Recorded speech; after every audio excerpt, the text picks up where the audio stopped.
Papa yang sabar ya, punya istri aku. Aku minta maaf, Mama nggak bisa bantuin Papa. Mama bisanya cuman kayak gini. Papa mesti capek punya istri Mama. Wong lanang diomongi ngene sengkring. Yang enggak mah ya lebih capean Mama. Papa kerja paling sehari cuman 8 jam, habis itu tidur. Kalau Mama kerjaannya kan 24 jam non-stop. Mulai terbit matahari sampai terbenam mata suami. Para karo SSDM Mabes Polri bersama Anjak Utama, para karo SDM Polda seluruh Indonesia, yang sangat kita hormati Bapak Brigadir Jenderal Polisi Kristianto SIK MSI karo Psikologi SSDM Polri, Bapak Brigadir Jenderal Polisi Dr. Andes Hartono, para kabak dan psikolog madya di lingkungan Biro Psikologi SSDM Polri, para kabak SPI Polda se-Indonesia beserta staf Biro Psikologi baik yang sedang WFO maupun yang WFA, semuanya yang kita hormati. Hari ini saya didampingi Bapak Kapolres Bojonegoro, Pak Egi Pandia SIK MMMH, bersama Pak Wakapolres, Komisaris Polisi Randy Surya, dan para pejabat utama Polres Bojonegoro. Sama-sama kita panjatkan puja dan puji syukur kehadirat Allah Subhanahu wa Ta'ala, Tuhan yang Maha Kuasa. Hari ini kita diberikan kesempatan, kekuatan, dan insya Allah kita akan selalu berusaha agar memiliki keikhlasan, dengan harapan mudah-mudahan Allah Subhanahu wa Ta'ala senantiasa menerima amal-amal kebaikan kita, mengampuni semua kesalahan dan dosa-dosa kita, menyelamatkan kita dari bencana, malapetaka, wabah, dan musibah dunia, membebaskan kita dari azab kubur dan siksa neraka, serta mendekatkan kita kepada surganya. Tentu dengan berharap mudah-mudahan negeri kita yang kita cintai ini bisa pulih kembali dari semua sektor, bisa menjadi negeri yang panjang apunjung, pasir awukir, murah kang sarwati numbas, subur kang sarwati nandur. Ki Pak Kapolres mesti gak ngerti. Gemah ripah loh jinawi, toto titi tentrem kerto raharjo. Negeri yang adil dalam kemakmuran, makmur dalam keadilan, sesuai dengan bingkai firman Allah, baldatun thayyibatun wa rabbun ghafur. Amin Allahumma amin. Tentu bagian dari anjuran agama, kita diperintah untuk mendoakan para pemimpin kita. Mudah-mudahan para pemimpin negeri ini, para pemegang roda kekuasaan, dijadikan pemimpin-pemimpin yang adil, pemimpin-pemimpin yang amanah, karena pemimpin itu tanggung jawabnya berat sekali. Kalau merujuk firman Allah Subhanahu wa Ta'ala, pemimpin itu al-malik, pemimpin, penguasa, pejabat itu harus bisa memenuhi kriteria Al-Malikul Quddusus Salamul Mu'minul Muhaiminul Aziz. Jadi Al-Malik, penguasa, pemimpin, pejabat itu harus Al-Quddus, harus suci hatinya, suci niatnya, betul-betul mengabdi untuk negeri, betul-betul berniat mensejahterakan masyarakat, kemudian suci dan bersih, artinya harus tidak cacat hukum. Yang kedua as-salam, harus menyelamatkan dan mensejahterakan rakyatnya, bukan malah memperkaya diri sendiri. Kemudian yang ketiga, al-mu'min, harus mempunyai keimanan yang kuat.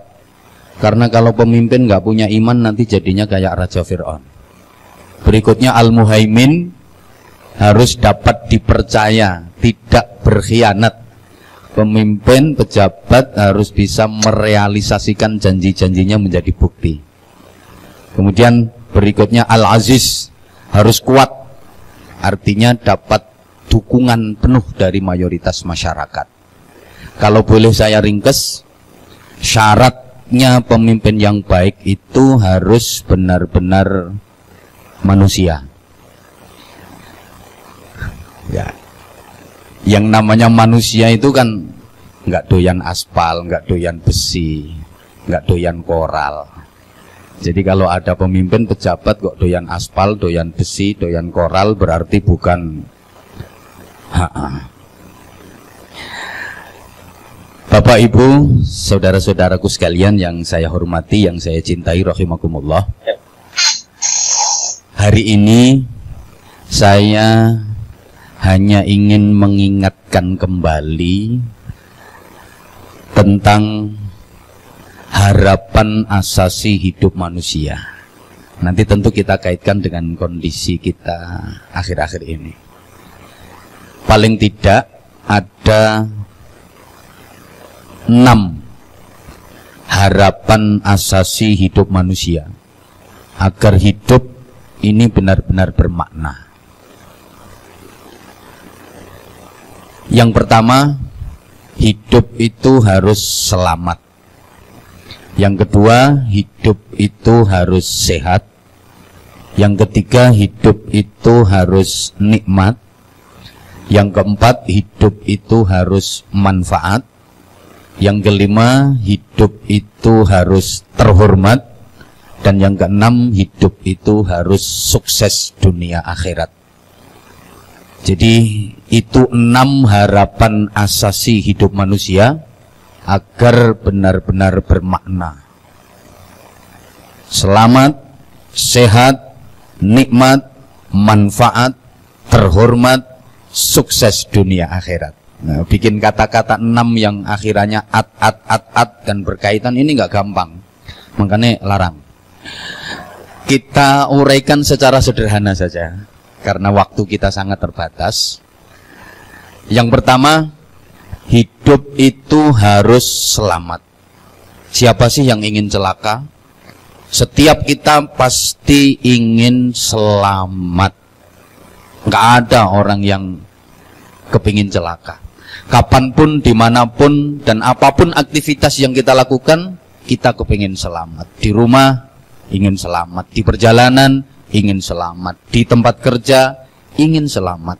Lagi tidur, ingin selamat. Karena tidur kalau nggak selamat bisa-bisa nggak bangun keterusan. Lagi makan ingin selamat. Bahkan mohon maaf, lagi di toilet BAB, bahasa Inggrisnya the singing, juga ingin selamat. Maka sebagai orang beriman, setiap ketemu dengan saudara, kita diperintahkan untuk saling mendoakan agar mendapatkan keselamatan. Sehingga bagi kita yang beragama Islam, setiap ketemu saudara seagama, kita diperintah untuk mengucap dan menjawab salam, yang itu artinya saling mendoakan agar mendapatkan keselamatan. Setiap berjumpa, assalamualaikum, kemudian dijawab waalaikumsalam. Dan alhamdulillah, ucapan selamat ini menjadi tradisi masyarakat kita, dan itu sangat baik. Masyarakat kita secara umum punya tradisi ucapan selamat. Ketemu waktu pagi ya selamat pagi, ketemu siang hari ya selamat siang, ketemu malam hari ya selamat malam. Lagi tahun baru ya ada ucapan selamat tahun baru. Lagi hari raya ya ada ucapan selamat hari raya. Ada yang ulang tahun kasih ucapan selamat ulang tahun. Ada yang nikah kasih ucapan selamat menempuh hidup baru. Ada yang bepergian kasih ucapan selamat jalan. Bahkan pisahan aja itu selamat tinggal, selamat bekerja, selamat beraktivitas. Ini karena kita semua menginginkan hidup selamat. Masyarakat kita juga punya tradisi namanya selamatan. punya acara apa aja itu nggak ninggal selamatan karena pengen selamat. Bahkan orang Jawa itu kadang punya anak laki-laki dikasih nama selamat. Kalau bahasa Arab ya Abdus Salam, Nur Salim, Salamun. Yang perempuan biasanya kasih nama Salamah. Kalau zamannya agak modern ya Salma. Itu harapan dan doa agar mendapatkan keselamatan. Sampai di mobil-mobil besar, di truk-truk, tronton, trailer itu biasanya di bak belakang itu kasih tulisan utamakan selamat. Karena pada hakikatnya kita semua kepingin hidup selamat. Tapi mohon maaf, ternyata tidak mudah untuk mendapatkan hidup selamat. Banyak anak-anak kita yang dalam pergaulannya tidak selamat. Banyak remaja yang tidak selamat, akhirnya terkena narkoba. Ini yang harus perlu kita antisipasi. Karena narkoba itu bukan hanya penyimpangan konsumsi makanan. Tapi narkoba itu adalah penjajahan yang harus kita lawan. Narkoba adalah kejahatan yang terstruktur dan terorganisir secara internasional dengan baik. Saya katakan kejahatan yang terorganisasi, terstruktur dengan baik karena memang ada pemimpinnya, ada anak buahnya, ada dana yang besar, ada sasarannya, ada targetnya, ada evaluasinya bahkan. Dan yang menjadi sasaran utama, satu, anak orang kaya dengan harapan bisa mengajak teman-temannya yang lain. Yang kedua, anak tokoh agama, tokoh masyarakat, anak pejabat untuk menghancurkan reputasi orang tuanya. Ini miris sekali sehingga untuk penjajahan dan kejahatan yang wajib kita perangi secara kolektif, kita perangi secara bersama. Banyak anak-anak perempuan kita yang dalam pergaulannya tidak selamat sehingga terkena pemilu, perkawinan hamil dahulu.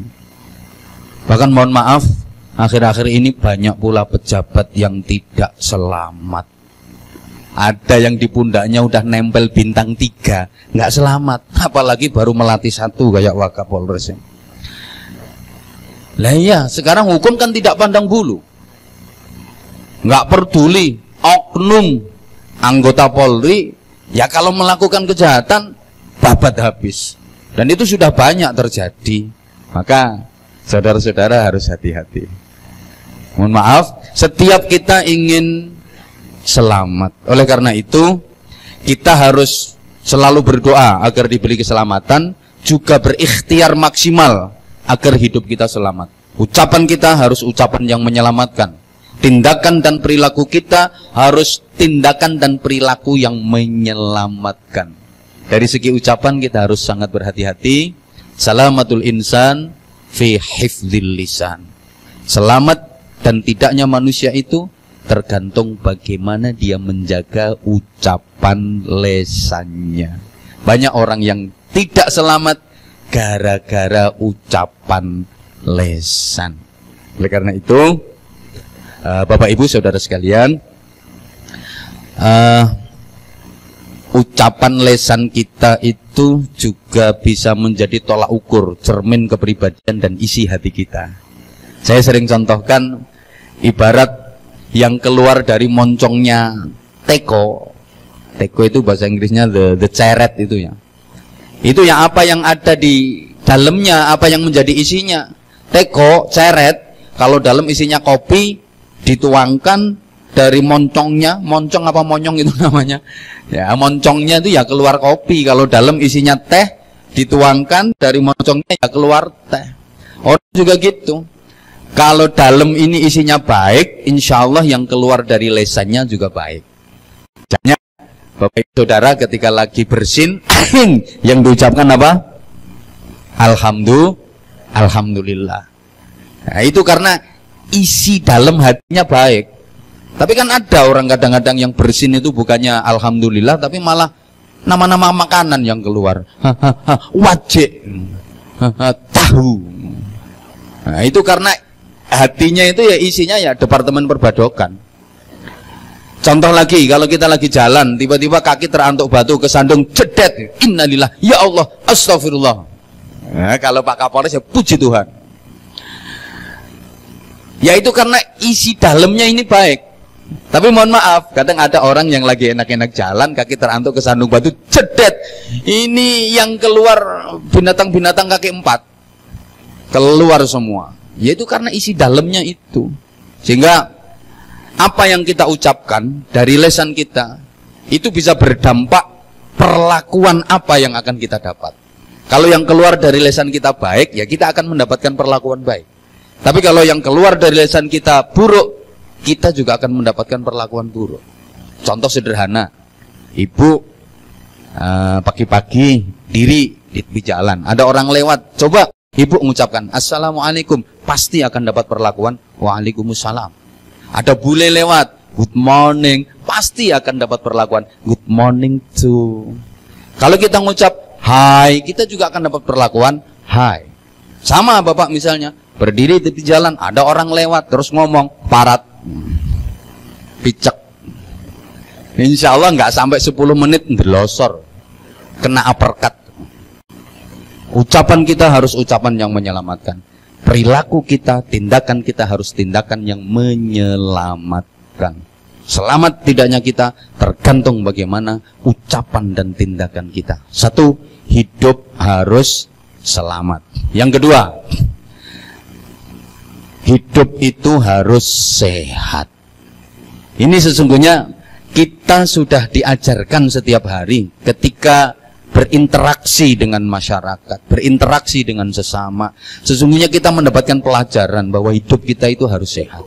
Ketemu saudara setelah mengucapkan salam, pasti yang ditanyakan pertama adalah kabar tentang kesehatan. Assalamualaikum, waalaikumsalam. Pagi, gimana kabarnya? Sehat? Pasti yang ditanyakan soal kesehatan. Demikian pula yang ditanya jawabannya alhamdulillah sehat. Saya belum pernah mendengar kok ada orang ketemu setelah assalamualaikum waalaikumsalam terus gimana kabarnya, sakit kan? Enggak ada. Yang ditanya juga gitu, walaupun kondisinya lagi sakit, jawabnya mesti sehat. Gimana kabarnya? Sehat, alhamdulillah sehat. Padahal wajah ini tempelan koyok 4 likur, jawabnya tetap sehat. Nggak ada kok orang ditanya Waalaikumsalam, gimana kabarnya? Sehat. Oh, sehat apaan? Habis mencret 7 kali. Sekalipun habis mencret 7 kali, jawabnya tetap sehat. Karena setiap kita kepingin sehat. Orang tua yang udah sakit-sakitan sekalipun, itu ketika ditanya gimana kayak kabarnya, sehat, alhamdulillah nak sehat. Tapi yang sehatnya orang tua kan beda sehatnya orang tua kalau sama yang masih muda. Kalau yang masih muda itu kesehatannya betul-betul prima, sehat beneran. Makanya pergi kemana-mana tangan kosong berani. Masih muda. Coba kalau udah tua, pergi kemana-mana pasti bawa senjata. Di tasnya itu isinya ya fresh care, balsem, minyak kayu putih, minyak angin. Kadang-kadang udah sampai tengah perjalanan senjatanya ketinggalan, itu balik kok. Balik pak, balik. Senjatanya carry gitu. Artinya orang kalau udah tua itu untuk mempertahankan kesehatan butuh senjata. Apalagi ibu-ibu. Ibu-ibu itu kadang-kadang nggak bisa tidur sebelum pegang senjata 2. Jadi tangan kanan pegang botol diisi air hangat untuk menyekat tubuh. Nah, tangan kirinya pegang minyak kayu putih untuk tolak suami. Kok tolak angin, tolak suami. Ibu-ibu kadang-kadang suka nakalan. Kalau lagi males ngelayani suami, lagi kondisi capek, padahal suaminya udah terengginas bergas, males ngelayani, blonyuan minyak kayu putih sekujur tubuh. Suaminya balik kanan, putuslah harapanku. Minyak kayu putih saya kurang manjur, ya tambah salep. Masih kurang manjur, parutin bawang merah. Tapi kalau suaminya cerdas kayak Pak Kapolres, ya nggak kalah akal, nggak kehabisan akal. Ambil parfum, semprot. Jadi adu kekuatan senjata. Jadi kita semua kepingin sehat. Nah, sehat itu artinya bebas dari penyakit. Ya, singkat-singkat aja. Secara umum penyakit itu ada 2. Ya. Ada penyakit zahir, ada penyakit batin, ada penyakit jasmani, ada penyakit rohani. Penyakit jasmani ya penyakit yang menyerang tubuh. Panu, kadas, kurang, koreng, rangen, kutilan, cantengen, gudiken, udunen. Ya, dan ya penyakit-penyakit yang menyerang tubuh. Kalau penyakit rohani yaitu takabur, ujub, sum'ah, ya sombong, bakhil, iri, drengki, hasud, macam-macam itu penyakit batin. Nah, yang menyebabkan orang sakit itu ada beberapa faktor. Satu, karena pola makan. Dua, pola hidup. Tiga, pola pikir. Empat, kakean pola. Ya, rata-rata penyakit itu yang keempat ini, yang kakean pola. Nah, Bapak Ibu Saudaraku jemaah sekalian, kalau penyakit zahir, penyakit jasmani itu dampaknya cuma di dunia. Paling ya ke rumah sakit, mentok, mati, selesai. Tapi kalau penyakit batin, penyakit rohani itu dampaknya neraka. Jadi orang disiksa di neraka itu gara-gara penyakit rohani yang nggak sembuh. Nggak ada orang disiksa neraka karena penyakit jasmani, itu nggak ada. Loh, kamu kok dihukum di neraka? Iya, karena bisul dibokong. Nggak ada. Orang disiksa di neraka gara-gara kanker. Orang disiksa di neraka gara-gara hepatitis. Nggak ada. Yang menyebabkan orang dihukum di neraka itu karena penyakit rohani. Nah, penyakit jasmani itu pengobatannya relatif mudah. Kenapa? Karena penyakit jasmani itu yang terserang ngerasa sakit. Orang lain nggak kena imbas, nggak kena dampak, nggak ikut ngerasa sakit. Nah, karena dia ngerasa sakit, nggak kuat nahan sakit, akhirnya pengen berobat. Penyembuhannya mudah. Beda dengan penyakit rohani. Ini aneh. Yang terserang penyakit itu nggak ngerasa kalau dia sakit, tapi orang lain yang kemeng, tetangga dan masyarakatnya yang resah. Contoh, pencuri, maling, itu kan nggak waras. Pencuri itu kalau dia punya barang dicuri orang, dia nggak suka, dia marah. Loh, kok dia tega nyuri barangnya orang? Itu namanya kan nggak waras. Tapi dia nggak ngerasa kalau dia sakit. Yang ngerasa sakit ya masyarakat yang resah, sehingga pengobatannya agak susah. Nah, penyakit zahir, penyakit jasmani itu pengobatannya ya seperti kita tahu. Olahraga teratur, konsumsi makanan yang sehat, jangan mengkonsumsi makanan yang bisa mengundang penyakit dan sebagainya dan sebagainya. Imunitas tubuh. Nah, kalau penyakit rohani, ini yang bagian saya. Ya, kalau penyakit jasmani tadi, apalagi yang akhir-akhir ini lagi mewabah di negeri kita, perlu adanya kerjasama dari semua elemen masyarakat, dari semua potensi, dari semua komponen untuk sama-sama memeranginya. COVID-19 ini hanya bisa dihilangkan secara zahiriah melalui kesadaran penuh dari masing-masing pribadi. Kemudian kita berikan kesadaran pula kepada keluarga, kepada masyarakat. Tanpa itu rasa-rasanya sulit. Karena belum pernah ada dalam sejarah penyakit yang penularannya sedahsyat COVID-19 ini. Sehingga monggo para tokoh agama, para tokoh masyarakat, kita melakukan pendekatan secara komprehensif, secara masif, memberikan kesadaran kepada masyarakat. Kalau bukan kita, siapa lagi? Termasuk kita sosialisasikan pentingnya melakukan vaksin yang oleh Majelis Ulama Indonesia sudah dinyatakan aman dan halal. Jadi harus betul-betul kita berikan kesadaran agar masyarakat ini dengan kesadaran penuh mengikuti himbauan-himbauan dan program-program pemerintah untuk memutus mata rantai dan mematikan virus ini. Hanya dengan itu caranya. Dan tentu saja sandaran kepada Allah Subhanahu wa taala, pengobatan penyakit rohani itu melalui doa, memperbanyak zikir, dan memperbanyak ibadah. Penting kenapa? Para jamaah, para bapak ibu, saudaraku yang saya hormati, saya cintai,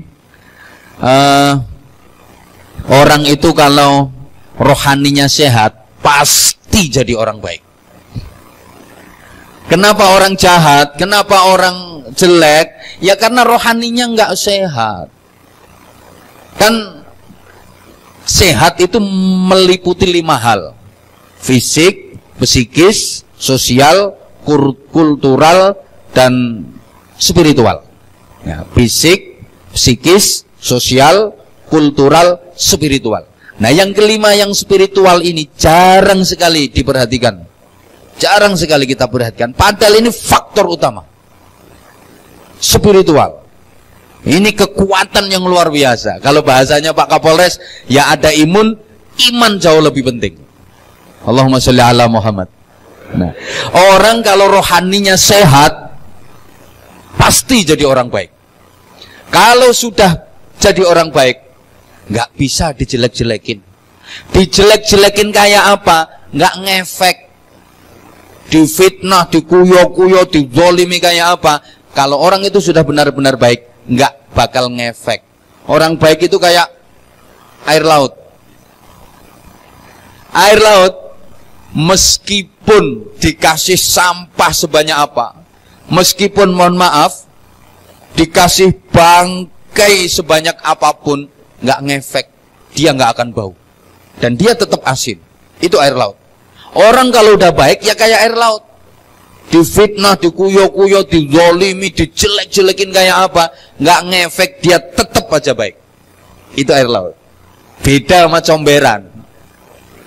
Comberan itu meskipun dikebyur, disemprot minyak wangi ribuan botol, tetap aja bau. Nah, mudah-mudahan kita semua diberikan bimbingan dan kekuatan Allah SWT untuk bisa selalu menyehatkan rohani kita. Jadi orang itu kalau udah baik dijelek-jelekin kayak apa nggak bakal marah. Jadi ada orang dijelek-jelekin kok masih marah, itu tandanya belum orang baik. Saya sering mencontohkan kayak nenek-nenek itu pasti baik sama cucunya. Dan nenek-nenek itu meskipun dijelek-jelekin sama cucunya nggak bakal marah. Punya cucu baru belajar ngomong, terus neneknya dijelek-jelekin. Nenek jelek, nenek jelek, nenek jelek. Nggak mungkin cucunya ditapuk parut, enggak. Malah senyum kok, cucunya lucu kayak gitu. Dibilang jelek itu loh malah senyum.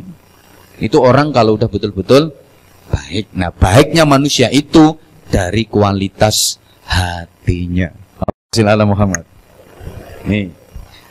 Yang ketiga, udah nggak lama-lama. Yang ketiga, hidup itu harus lali.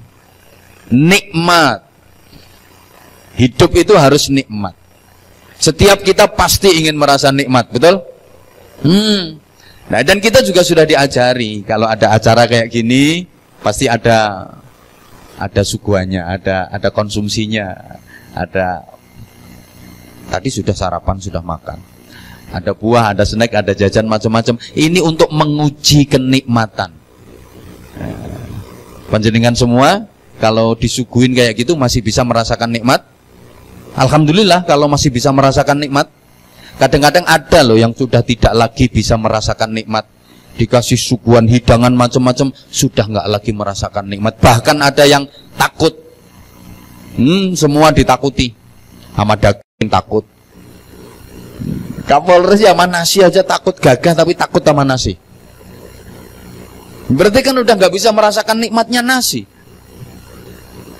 Garam takut, gula takut, kenikir takut, bayam takut. Apalagi mohon maaf kalau usianya udah mulai mendekati itu, udah kena komplikasi. Kasih sate dihindari, yang dicari ikan teri. Keasinan dikit tensinya tinggi. Makan cumi-cumi alergi, kena sambal goreng ati asam urat kambuh lagi. Kasih minum manis minta ganti karena udah punya pabrik gula sendiri. Mendekati istri malah dihising kiri. Iya, walaupun udah minum jamu tetap aja nggak bisa berdiri. Allah ya Karim. Lah udah komplikasi. Nah, sehingga gini, untuk bisa mendapatkan nikmat itu resepnya ada dua. Ya. Supaya bisa merasakan nikmat itu resepnya ada dua. Satu, ditunda. Dua, dibatasi. Ini resep untuk mendapatkan nikmat. Satu, ditunda. Dua, dibatasi. Kejenuhan, kebosanan itu akan timbul kalau kita terlalu sering dan berlebih-lebihan. Apa saja, kalau terlalu sering, apa saja, kalau berlebih-lebihan, pasti menjenuhkan, pasti membosankan. Betul? Maka supaya nikmat harus ditunda dan dibatasi. Sekali lagi, apa saja kalau terlalu sering berlebih-lebihan pasti bosen. Gini nikmat, enggak lagi nikmat. Sehingga kalau pengen nikmat harus ditunda dan dibatasi. Bapak Ibu, Anda misalnya tiap hari makan enak, makan lezat, minum seger, makan lezat, minum seger tiap hari, pasti bosen, pasti bosen. Enggak lagi nikmat. Maka supaya nikmat, makan minum harus ditunda sekali waktu. Caranya puasa ditunda, pagi siang ditunda, makanya nunggu nanti maghrib.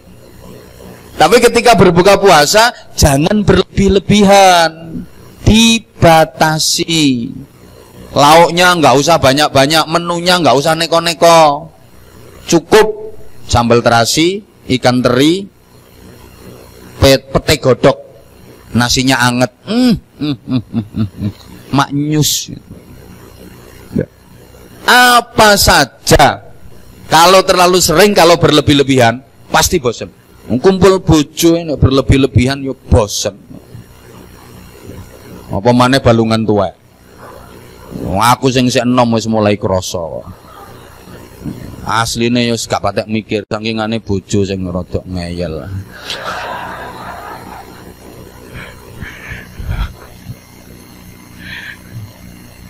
Allah ya karim. Allahumma sholli ala Muhammad. Nah, oke. Nah, ini perlu diingat ya. Nikmat itu nggak harus enak. Nikmat sama enak itu beda. Enak itu objektif, nikmat itu subjektif. Maka nikmat itu nggak harus enak. Kadang-kadang nikmat itu sakit. Kadang-kadang nikmat itu menderita. Sakit tapi nikmat, menderita tapi nikmat. Ya, nikmat sama enak itu beda. Beda. Dicubit enak apa sakit? Dicubit enak apa sakit? Sakit. Tapi lihat-lihat dulu yang nyubit siapa. Nah, kalau yang nyubit Pak Jono ya kemeng. Tapi kalau yang nyubit orang yang dicintai, sakit tapi terasa nikmat. Maka mohon maaf, nikmat sama enak itu beda. Makan di restoran sama makan di tengah sawah, enak mana? Enak di restoran. Tapi kadang-kadang lebih nikmat makan di tengah sawah. Betul? Oh, makan di tengah sawah, sambal terasi sama tempe goreng. Masya Allah, nikmatnya dikampleng lo gak kerasa. Sambal habis, tempe habis, nasinya masih belum habis. Waduh, ini nggak ada lauk, ciduk ke linet kok ngisor. Campur uget-uget enak karu-karuan. Lu bener. Yang makan di restoran dengan menu super lezat, super mahal, belum tentu nikmat. Kadang baru dapat 3 sendok. Mau ngelek, mau nelan sendokan yang keempat, kaget karena dengar orang dehem dari belakang. Lah sing dehem suarane persis wong sing diutangi. Nah, sing guyu pengalaman nih. Kesel kok.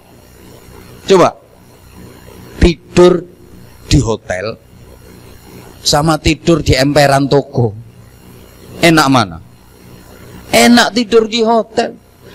Tapi kadang-kadang lebih nikmat yang tidur di emperan toko.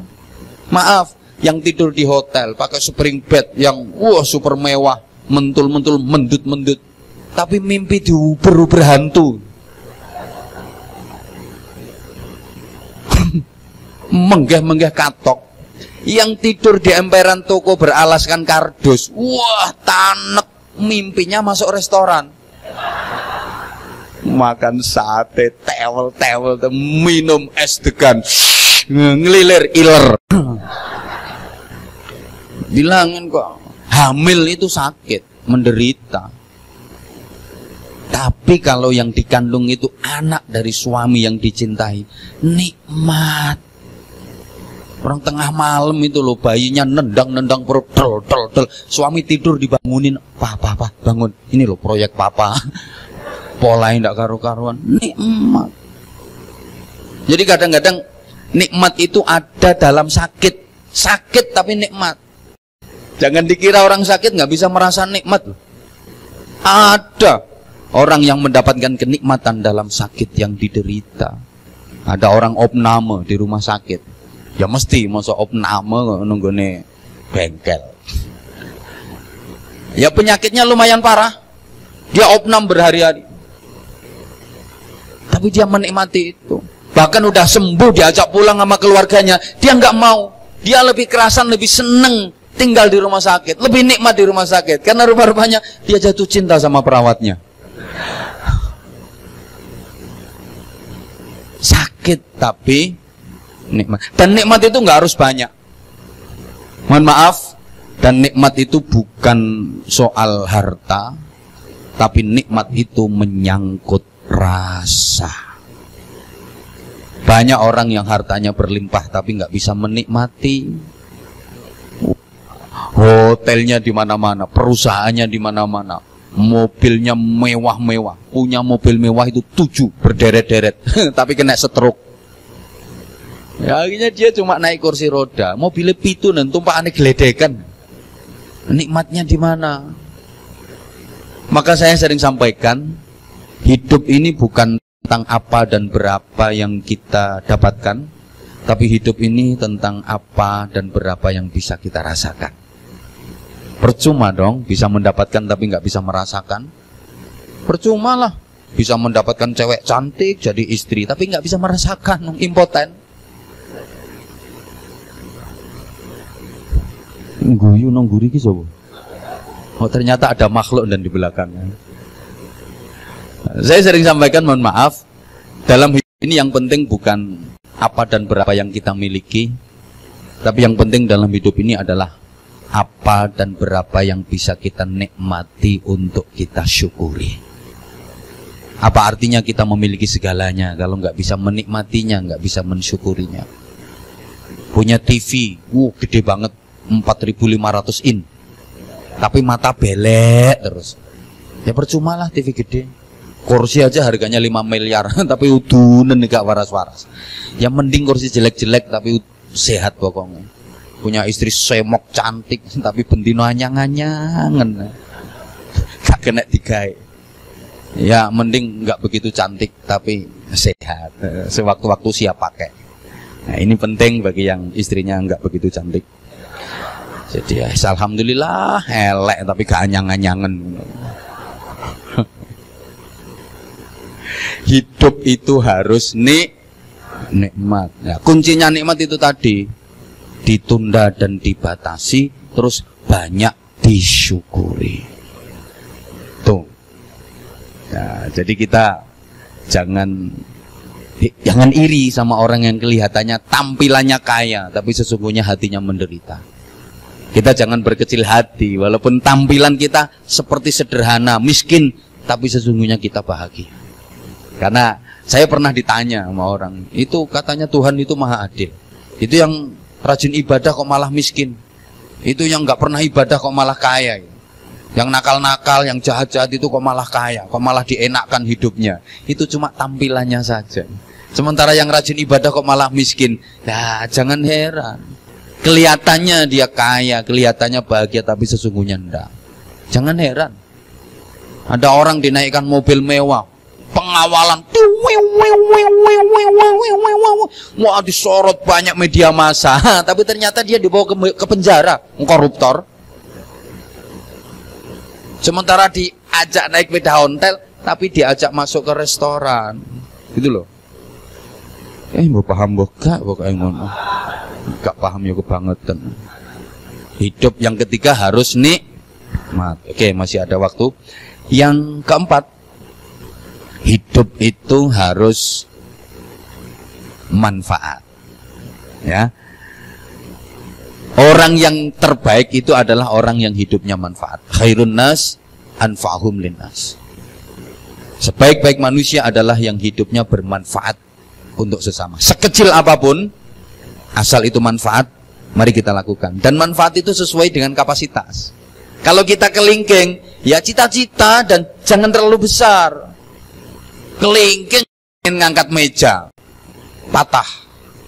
Jadi kalau kita orang kecil, kita kelingking, cita-cita jangan terlalu besar. Sekali lagi, kelingking pengen ngangkat meja, patah.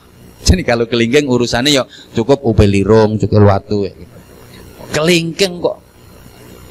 Jadi untuk bisa manfaat itu nggak harus jadi orang besar, nggak harus jadi orang besar. Orang yang sukses hidupnya itu adalah orang yang melakukan kemanfaatan dan kebaikan kapanpun dan dimanapun dia bisa melakukan. Itu orang sukses. Nah, kita mulai dari diri sendiri. Ibda' binafsik. Kita jangan menuntut orang lain untuk melakukan kebaikan, tapi tuntut dulu diri kita untuk berbuat baik, walaupun itu kecil. Jangan pernah meremehkan amal yang kecil. Misalnya lagi jalan, di tengah jalan ada paku, singkirkan. Ini nanti bisa mencelakakan orang. Kalau kena kaki bahaya, bisa tetanus. Kalau kena rodanya motor bisa kempes, bisa meletus, singkirkan. Kayak gitu. Lagi masuk masjid, tempat ibadah, kipas angin masuk atau AC masih nyala, padahal udah nggak ada jemaah, udah nggak ada orang, matiin. Wah, ini mubazir ini.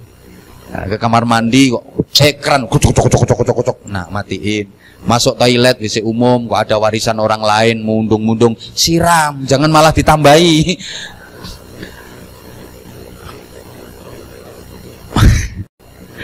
Melakukan kemanfaatan itu ya dimulai dari hal-hal yang kecil, nggak harus jadi orang besar. Dimulai dari hal-hal yang kecil. Dan kullu ya'malu ala syakilati. The right man on the right job, the right man on the right place. Bahasanya seperti itu. Mbah bener mbah gak aku ngomong. Ya sesuai dengan kapasitas. Itu nanti yang akan bernilai jihad, bernilai pahala besar. Yang petani ya bekerja dengan keras. Yang pedagang ya dagang secara jujur. Yang guru ya intisyarul ilmi, menyebarkan ilmu, mendidik anak-anak bangsa. Yang TNI ya Hankam, pertahanan dan keamanan, membentengi negara. Yang Polri ya di Kamtipmas, pelayanan masyarakat, melindungi masyarakat, menegakkan hukum. Sebenarnya bukan menegakkan hanya, kalau istilah saya itu yang benar melaksanakan hukum. Jadi kalau menegakkan hukum itu kan seakan-akan hukum selamanya doyong dan harus selalu ditegakkan. Tapi kalau melaksanakan hukum itu sudah tegak, tinggal dilaksanakan. Tapi kalau penegakan hukum kan selama ini hukum nggak pernah tegak, harus ditegakkan dulu kan. Nah, usul. Iya sekedar usul. Nah kalau ustadz ya apa ya, yang ngajar ngaji ya bedalah ustadz sama pejabat. Pak Kapolres pejabat, saya udah terlanjur dipanggil ustadz. Bedanya apa? Kalau pejabat itu pekerjaan jelas, bayaran jelas. Tuh, kalau ustadz pekerjaan jelas, ngajar ngaji, bayaran enggak begitu jelas. Ini nanti dapat berapa juga enggak jelas. Nah, itu enggak jelas. Nah, ajar. Jur, Kapolres baru harus digarap. Udah. Ya bedanya yang kedua, biasanya kalau pejabat itu putranya nggak begitu banyak, mentok 4 itu udah banyak. Tapi kalau kiai biasanya putranya banyak-banyak. Kenapa? Ya karena kalau pejabat terbiasa pakai celana, kalau kiai terbiasa pakai sarung. Jadi kalau sarung itu kan praktis, ekonomis, elastis, isis wal gelis gitu. Ya Allah ya Karim. Hidup itu harus apa tadi? Manfaatnya. Ya, kalau pejabat ya tanda tangan, stempel. Ya pokoknya berjuang untuk umat, berjuang untuk masyarakat, manfaat sebisa mungkin walaupun itu kecil, pokok manfaat kita lakukan.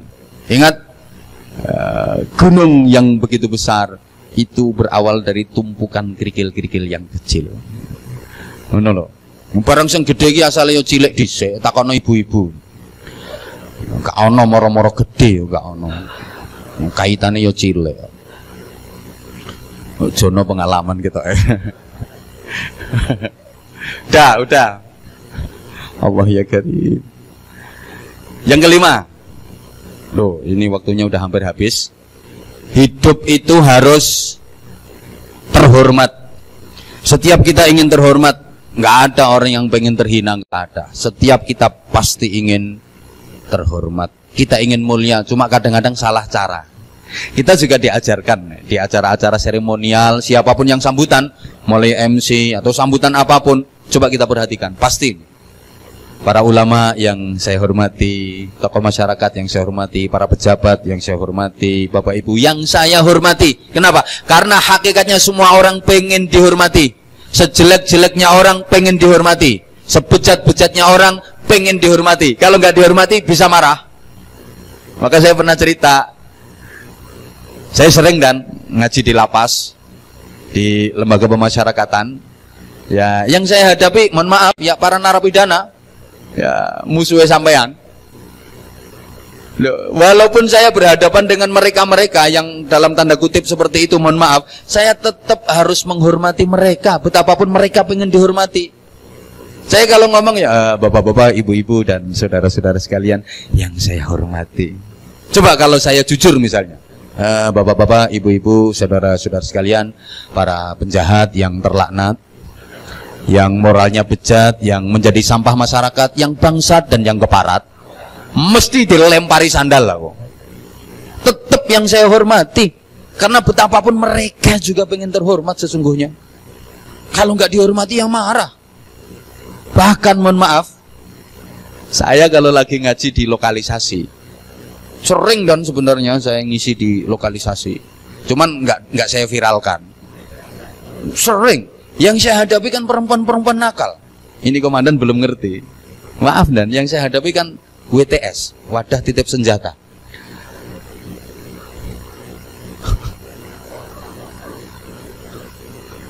Ya Allah, Allah ya karim. Mohon maaf, saya juga tetap harus menghormati mereka. Saya kalau ngomong ya ibu-ibu dan mbak-mbak sekalian yang saya hormati, mudah-mudahan mendapatkan hidayah dari Allah Subhanahu wa Ta'ala.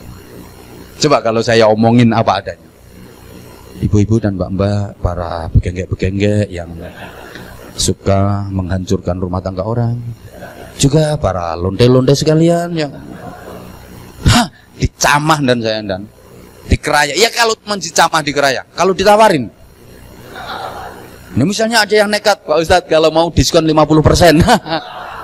Tuh ya kalau Pak Jono seneng.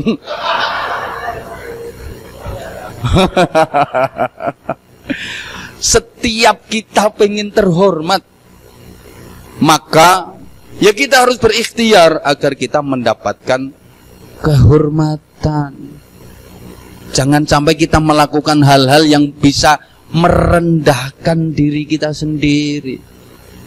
Kita harus berjuang terhormat di hadapan manusia, terhormat di hadapan Allah Subhanahu wa Ta'ala. Hidup ini harus terhormat. Oke? Yang terakhir. Wes, udah hampir jam 9 soalnya. Yang terakhir, ya sebenarnya ini panjang dan kapan-kapan kalau Polres Bojonegoro mau bikin acara kayak gini, monggo. Yang penting cocok berangkat. Ya artinya cocok itu anggotanya semangat diajak ngaji. Kalau anggotanya nggak semangat ya males. Saya dulu di Polres Bojonegoro ini malah setiap minggu, Kamis pagi, setiap Kamis pagi rutin. Nah, kemudian mundak laris sebulan sekali. Nah, setelah itu mundak laris wes wangel wes. Soalnya Polres Bojonegoro gak kuat bayari.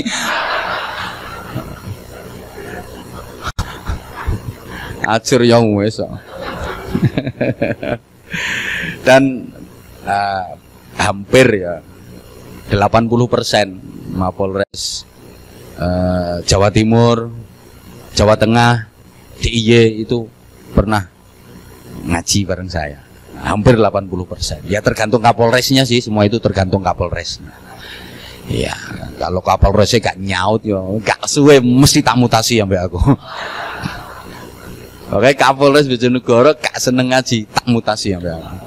Ya jangan dikira aku gak iso aku apa maneh terima waka. Apa maneh Kasat Binmas.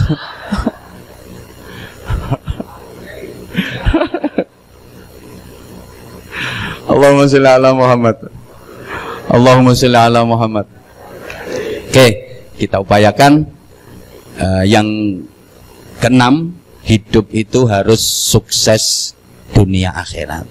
Nah, dan itu disimbolkan dalam ayat Al-Quran yang paling sering kita jadikan doa. Rabbana atina fid dunya hasanah wa fil akhirati hasanah wa qina adzabannar. Ya Allah, karuniakanlah kepada kami kebaikan di dunia, kesuksesan di dunia. Wa fil akhirati hasanah, karuniakan pula kepada kami kesuksesan di akhirat, kebaikan di akhirat. Wa qina adzabannar, dan selamatkanlah kami dari siksa neraka. Ini pelajaran berharga buat kita dalam berdoa. Itu diperintah minta hasanah, bukan hasanah yang pakai jilbab ya. Kita diperintah minta kebaikan. Jadi memohon kepada Tuhan, berdoa kepada Allah Subhanahu wa taala itu jangan minta apa yang kita inginkan, tapi minta kebaikan. Karena yang kita inginkan itu belum tentu jadi kebaikan. Tapi kalau kita dikasih kebaikan, mesti barokah. Gitu ya. Jadi dalam berdoa itu jangan minta apa yang kita inginkan. Keinginan kita belum tentu baik. Boleh jadi keinginan kita ketika kita mintakan kepada Allah dikasih, tapi nggak jadi kebaikan. Ada loh. Kapolres itu kan masih AKBP, cuma melatih 2. Terus coba minta kepada Tuhan, cepet minta promosi jabatan, cepet langsung kombes, langsung brigjen, cepet. Tapi ternyata itu nggak jadi kebaikan. Ada yang kayak gitu, cuman sekarang udah mati orangnya.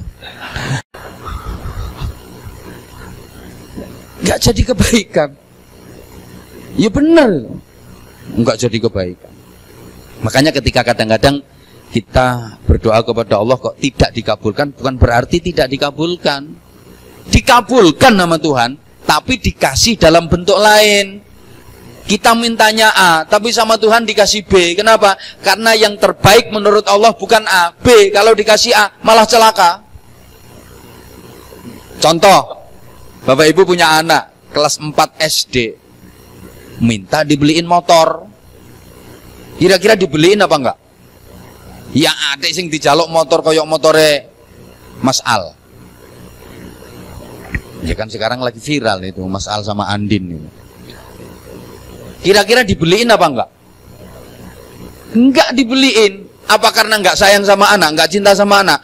Justru karena sayang sama anak, justru karena cinta sama anak, makanya enggak diturutin, enggak dibeliin motor. Kalau dibeliin motor, kelas 4 SD dibeliin motor, dinaikin ke jalan raya kenceng, ngambung bokongnya tronton. Ya nggak sampai 2 bulan mati anak kita.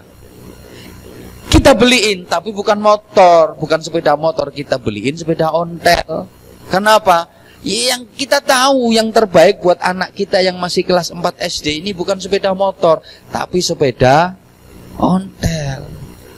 Juga jangan merasa senang kalau kita berdoa langsung diturutin, langsung dikasih sama Tuhan. Belum tentu itu karena Tuhan sayang, bisa jadi karena Tuhan gregeten sama kita. Dikai cenang mingkem, iki lek gak dikai jono ngoceh ae. Nah, sudah dikasih kan diem. Kayak gini loh. Misalnya ya, ada pengamen di rumah Bapak Ibu, ada pengamen. Nah, terus iya, pengamennya itu cantik. Bapak-bapak lagi duduk di teras rumah, ada pengamen cantik, baunya harum, suaranya merdu, bagus, lagunya enak, pas lagu yang kita suka. Kira-kira langsung dikasih duit, suruh berhenti, apa disuruh nyelesain lagunya sampai selesai? Njaluk tambah nek potongannya Pak Jono. Oh, nyawer terus.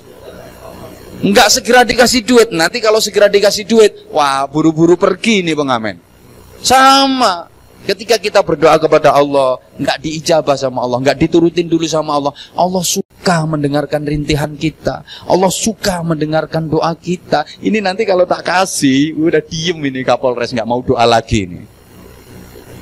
Makanya nggak tak kasih dulu, biar terus aku suka mendengarnya, aku suka mendengarnya, aku suka mendengarnya. Tak kasih nanti belakangan, langsung tak kasih gede. No. Nah, terus ada pengamen. Wong wedok tuwek, welek, jembauris, seminggu nggak mandi. Suarane jebrak, nyanyi ki idune mumprat-mumprat. Kira-kira disuruh nyanyi sampai selesai apa langsung kasih duit biar minggat? Duit minggato kayak gitu. Makanya jangan buru-buru senang ketika kita doa kepada Allah langsung diijabah. Belum tentu, karena Allah sayang sama kita. Bisa jadi Allah gregeten. Nyoh menengo. Nah, oke. Kesuksesan dunia akhirat itu disimbolkan dengan masuk surga. Sehingga kita juga diajarkan doa, Allahumma inna nas'aluka ridhoka wal jannah wa na'udzubika min sakhatika wan nar. Ya Allah, aku mohon kepadamu ridhomu dan surgamu, aku berlindung kepadamu dari murkamu dan nerakamu. Sejahat-jahatnya orang, sejelek-jeleknya orang, tetap pengen masuk surga. Iya kan? Nah, cuman ya surga itu nggak murah. Kalau ditanya misalnya, Bapak Ibu pilih mana? Pilih mana? Kalau ditanya pilih mana? Kira-kira apa ya bahasa saya biasanya? Dipaksa masuk surga atau ikhlas masuk neraka? Pilih mana kira-kira? Dipaksa masuk surga atau ikhlas masuk neraka? Ikhlas masuk surga gak potongan.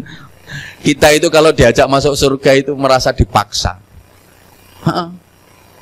Ada jariah, ada kotak amal, nyumbang ini, itu kita mesti merasa dipaksa. Untuk ibadah kita merasa dipaksa. Tapi kalau untuk ke neraka, ikhlas. Ngepam pengajian sama ngepang dangdutan, semangat mana? Uprus lambemu gak ngandel blas. Itu kita. Hingga ini waktunya udah habis, pas kan hari ini kan lagi banyak agenda. Jadi mudah-mudahan uraian singkat yang saya sampaikan. Saya biasanya kalau ceramah itu minimal 1 jam 30 menit dan biasanya ya kapan-kapan tahu dibuktikan diundang. Ya kapan-kapan. Gandeni anggota sing beling-beling lho Dan. Penting pembinaan spiritual apa mana SDM, sumber daya manusia. Ya, polisi itu harus betul-betul manusia. Kan Allah itu punya makhluk yang tidak pernah salah, selalu benar. Namanya malaikat. Diberi akal tapi nggak diberi nafsu. Karena malaikat nggak diberi nafsu, maka malaikat nggak pernah melakukan kesalahan. Nggak ada nafsu, jadi nggak ada syahwat. Malaikat itu ngelihat makanan selezat apapun nggak kepingin, melihat cewek secantik apapun nggak pengen blas, walaupun pokoknya sak sisi rongkilan, nggak kepingin. Makanya malaikat nggak pernah melakukan kesalahan karena nggak ada nafsu. Belum pernah terjadi malaikat Jibril korupsi ayat, belum pernah terjadi malaikat Mikael korupsi rezeki atau salah. Misalnya rezekinya Kapolres kok Anwar Zahid, tipe Anwar Zahid, rezekinya Anwar Zahid tipe Jono, nggak mungkin. Nggak mungkin. Kalau amplopnya tipis, nggak mungkin ke Anwar Zahid. Itu bagiannya Pak Jono. Kalau amplop tipis-tipis, malaikat Mikael nggak mungkin salah. Malaikat Israel juga nggak pernah salah mencabut nyawa. Kalau memang saatnya yang dicabut nyawanya itu Pak Eko Dani, ya Pak Eko Dani. Jadi Iya.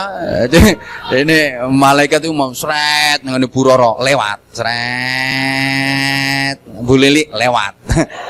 Sret tak Jaini lewat. Ini Anwar Zahid lewat. Nah, Randy Surya lewat. Egi Pandial lewat. Eko Dani nggak mungkin salah. Makanya malaikat nggak pernah melakukan kesalahan karena punya akal saja, nggak ada nafsu.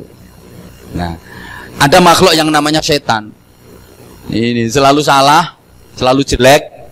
Dia punya nafsu, juga punya akal, tapi akalnya dikuasai oleh nafsunya. Ya, jangan dikira setan itu nggak punya akal, top. Jangan dikira setan itu bodoh. Jangan dikira setan itu nggak punya iman. Lah kalau imannya setan sama kita kalah kita. Kalah. Cuman akhir-akhir ini banyak setan yang mengajukan pensiun dini. Loh, belum mendengar ya? Banyak setan yang mengajukan pensiun dini dan karena kenapa? Ya udah putus asa. Lah kita mau goda manusia, manusianya lebih setan daripada kita. Jadi setan udah banyak yang mengajukan proposal minta pensiun dini karena manusia sekarang sudah banyak yang lebih setan daripada setan aslinya. Ya mungkin ini ada yang datang juga orangnya.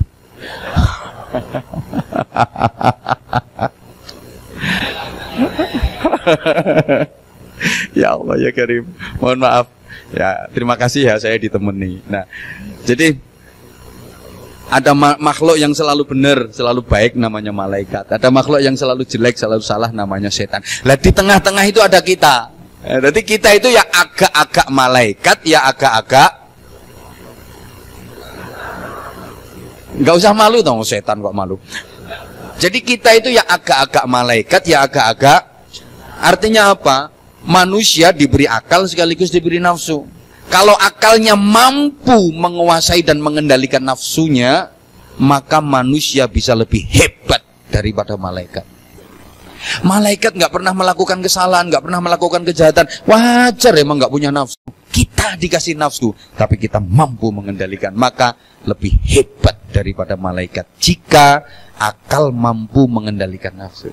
Nah sebaliknya, kalau nafsu yang menguasai akal, manusia bisa lebih bejat daripada setan. Nah ini bagiannya SDM. Makanya subhanallah ketat sekali untuk diterima menjadi anggota Polri. Saya dulu pernah punya cita-cita dan izin, pernah cita-cita pengen banget saya kepengen jadi anggota Polri karena saya itu ngelihat polisi itu gagah subhanallah, saya pengen banget. Cuman orang tua saya tidak mengizinkan.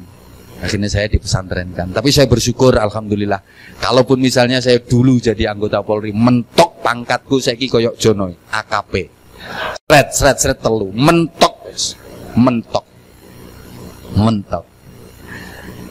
Nah, alhamdulillah sekarang nggak jadi polisi, nasihati AKBP, bahkan bisa nasihati Brigjen, bisa nasihati Irjen. Alhamdulillah. Misalnya saya jadi polisi AKP, paling diperintahi karo Kapolres, sana kamu. Nah sekarang Kapolres mau merintah saya, nggak berani, kualat. Walat. Nah ini maka kebaikan itu akan tetap menjadi baik selama kita bisa menyimpan rapi. Jadi baik itu nggak usah ditonjol-tonjolkan. Baik kalau ditonjol-tonjolkan, ditampak-tampakkan malah jadi jelek. Jadi jelek kayak ini, polisi ini kan baik, baik. Kalau lagi seragam gagah.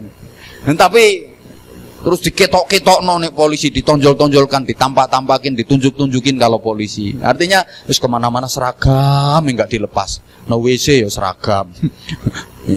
Renang ya seragam. Walah gak ngerti wayai tugas sama enggak. Malah elek. Lho kiai itu kan baik. Tapi kalau ditunjuk-tunjukin, ditampak-tampakin kalau dia kiai, ya jelek. Misalnya kenalan sama orang. Kamu siapa namanya? Saya Sujono. Kamu siapa? Kenalkan. Nama saya Sohibul Fadilah wa Sa'adah Al-Mukarram Kiai Haji Togel Joyo Diningrat. Ini yang diajak kenalan. Togel ngono ae, kate Al-Mukarram, enggak sekalian almarhum. Maka gitu ya. Kebaikan itu kalau ditonjolkan, kalau ditampak-tampakkan malah jadi jelek. Makanya ibu pernah punya jasa apapun, sebaik apapun, nggak usah diomongin ke suami. biar dirasakan sama suami, nggak usah diomongin, suami udah bisa ngerasakan kok. Kalau diomongin malah gregetno Bu. Ada loh ibu-ibu, ya rajin emang, rajin masak, rajin nyuci, rajin nyapu, macem-macem. Diomong-omongin sama suami, tujuannya biar suami makin sayang. Salah itu. Nah, suami lagi duduk lewat di depannya. Ngene iki apa ya wong wedok. Wong lanang ngerti apa? Omah nih wong wedok ya kaya kapal pecah. Wong lanang ngerti apa? Umbah-umbah wong wedok, anak rewel wong wedok, wong lanang apa? Ya karepe suami biar makin sayang. Kata suami, terus no leh mau ngomong. Terus no. Nek bosen karo aku ngomong. Iki wis ana sing daftar iki. Oh.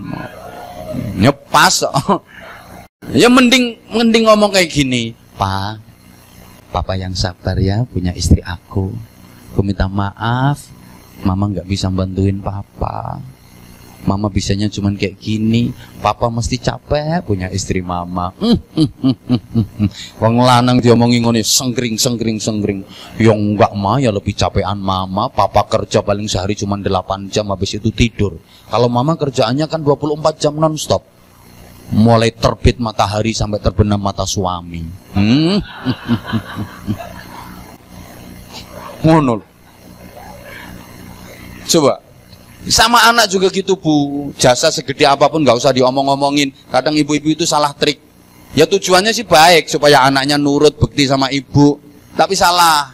Jasanya ditunjukin ke anak. Kamu itu yang nurut sama ibu, kamu itu yang nurut sama ibu, jangan berani sama ibu, awas kamu. Ibu itu udah susah, ibu itu jasanya gede susah. Hamil, gembol kamu itu 9 bulan, menderita. Lagian ibu sakit waktu hamil itu, apalagi melahirkan kamu, taruhannya nyawa. Kata anak, sing ngongkon sopo, yang nyuruh siapa? Coba, nggak usah ditonjol-tonjolin. Kebaikan akan tetap menjadi baik kalau kita pandai menyembunyikan kebaikan itu. Ini kajiannya untuk seru. Ya mudah-mudahan sekali lagi, ini udah jam 9 lewat. Mohon maaf yang sebesar-besarnya, Pak Kapolres, Pak Waka yang mendampingi saya, para pejabat utama Polres Bojonegoro, juga seluruh pejabat di SDM Mabes Polri semuanya. Segala salah khilaf dari apa yang saya sampaikan, saya Anwar Zahid yang sangat doif dengan segala keterbatasan, pengen sekali sebenarnya saya silaturahim ke SDM Mabes Polri. Mudah-mudahan situasi ini segera kondusif, segera membaik, sehingga kita bisa ngaji secara muwajahah, secara tatap muka. Sekali lagi, saya mohon maaf yang sebesar-besarnya. Terima kasih. Assalamualaikum warahmatullahi wabarakatuh.